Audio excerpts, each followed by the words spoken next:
Hello, hello mga busing mga madam. Good day sa buong mundo at good morning dyan sa Pilipinas.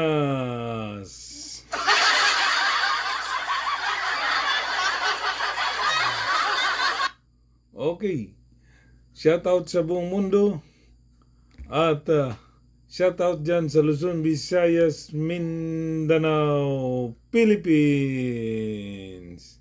Okay, kumusta po kayo mga busing mga madam? Okay, kumusta po kayo dyan sa Pilipinas? Sana po ay nasa mabuti kayong kalagayan at magandang, maganda ang inyong mga kalusugan dyan sa Pilipinas.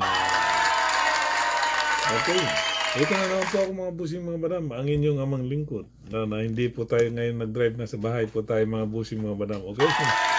Okay. Pag-usapan natin itong mga busing mga madam,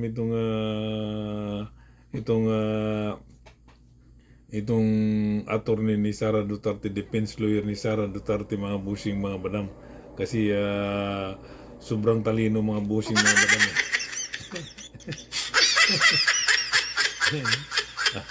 Sobrang talino eh.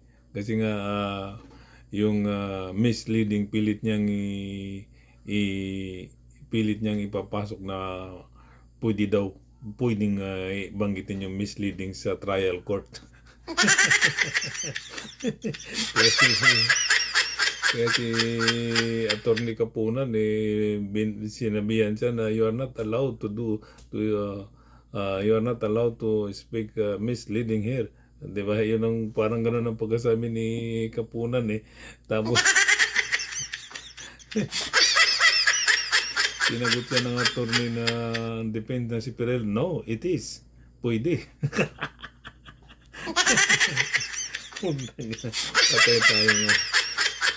Patay tayo ng attorney ito. Saan ba ito pinulot ni Sara? Siguro mura lang itong bayad ni Sara eh. Pasalamat siya na wala doon si Sara dahil kung nandoon si Sara, sigurado akong babatuin ito ng laptop eh. Mga busing. Pilit niyang, di ba? Kasi alam ko yung mga misleading, yung mga bawal, yung malimbawa, bastos, hindi wala sa topic, hindi dapat pwedeng isasama doon. Yun ang alam ko sa misleading eh. Wala talaga sa gulong mga busing. For sure, mura lang tong bayad ni Sara Duterte sa attorney itong si Ferrer eh. Tamang-tama talaga mga busing mga madam kasi nagsama ito si Ruben Padilla at itong si attorney Ferrer na depensa ni Sara Duterte. Tama lang na magsama silang dalawa.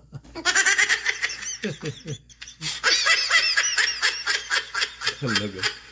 Si Ruben Padilla ay sa judge senator doon sa depensa ni Sara at ito namang babaeng si Attorney Ferrer para kay Sara, depensa rin ni Sara.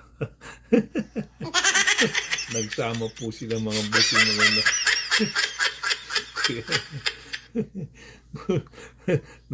na gagalit na si Attorney Kapunan mga busing mga dahil wala na sa hulog yung attorney na yun eh.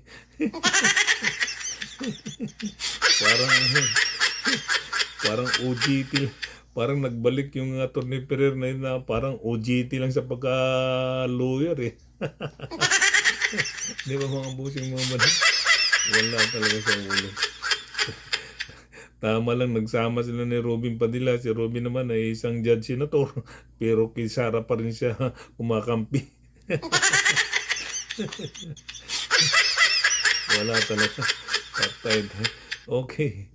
Okay mga busing mga madam, hanggang dito na lang po. Madalian lang po itong aking kaya nagpapatawa lang po ako kasi natatawa ako dito sa defense lawyer ni Sara eh.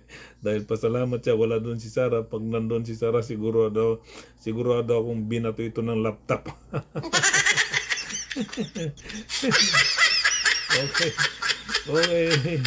Hanggang dito na lang po. Maraming salamat po sa inyo mga busim. Once again, maraming salamat sa mga pinanlag akong mga followers. Sa mga hindi pa po nag-follow sa aking FB, please follow, like, and share. At mag-comment din po kayo aking babasahin mga busing at nagre-reply po naman ako mga busing mga madam. Sa mga didilis dyan, ito na naman ako nagbibigay ng sakit ng ulo sa inyo at sama ng loob dahil hanggang ngayon utak didilis pa rin kayo. Di ba? Okay, bye-bye. Peace.